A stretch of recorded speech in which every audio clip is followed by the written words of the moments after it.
Well, it's Father's Day, and my father did not like going to church on Father's Day. Let me give you a little bit of background because I really understand how he felt. So, first of all, for Mother's Day, you go into the store and there is tons of cards for mothers, just lots and lots of cards for mothers.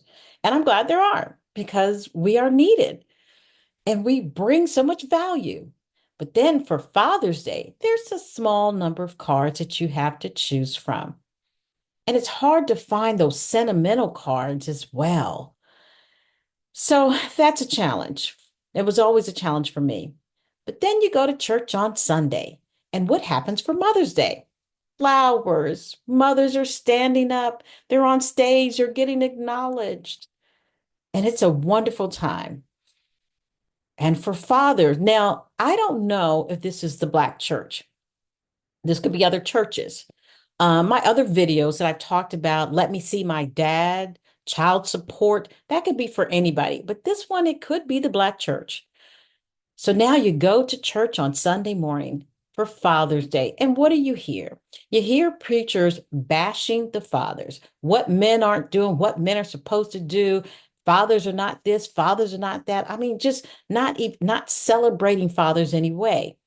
So it wasn't until years later I started to think, what's going on with the pulpit? Are these men using their relationship that they had with their father to put out their aggression for that one Sunday that other fathers should be celebrated? I don't know. I'm just saying, or I'm just asking. That's a very strong possibility. But anyway, let's go back to Father's Day. So he just didn't like going. And I completely understand that. So I had a wonderful father who was married to my mom, and it was six of us.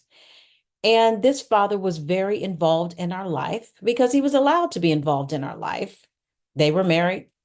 Now, that's an interesting thing. And I want to just pivot just a little bit and say something about the whole marriage thing. So I know this couple, they have two kids, they're not married. It's their kids together, they're together. And I asked the young woman, well, why don't you want to get married? Well, because she doesn't want to lose her government benefits. You see, there's an incentive for the father. I don't know if it's just the Black father, but there's an incentive for the father to not be in the child's life, to not be married. I'm sorry, I should say that, not that, to not be married because here are these two people, they both work, but they can't afford to get married. He doesn't make that much money, neither does she. And she would lose all of these benefits. That's just a shame. That's something you guys just need to look up on your own time. Like, when did that happen? How is it that fathers were taken out of the home, and which has been such a detriment to particularly the Black family. It's a detriment to any family, period. It does not matter. But it just seems like there was something deliberately done. I'll say that. So here we are celebrating Father's Day. And so for those of you who are excited, you allow your kids to be involved. And that's one of the things that I just have to say, you have to look at my past video because I talk about the involvement of the father. Some fathers are involved and they're glad to be involved. Other fathers, they may not be married and they're not involved, not because they don't want to be, but because they can't, because the baby mama makes it very difficult for them to be involved. So, but let's say, what do you do on Father's Day? Like, how do you celebrate fathers other than saying Happy Father's Day? Let the dads do what the dads want to do. They're not like us, okay? As women, there's things that we want to do. We want to get a manicure. We may want a new purse. We may want to go out to dinner. We may want flowers. There's things that we will want. But a man may just want to be left alone. He may not want to be around anybody. So for his Father's Day gift, leave him alone. A man may want to go hang out with his guys, his boys, whatever they call it. They may want to go fishing. They may want to shoot the hoops or whatever. It's his day. Let him do what he wants to do for his day. So, to all of the fathers that are involved And to all the fathers that want to be involved, happy Father's Day.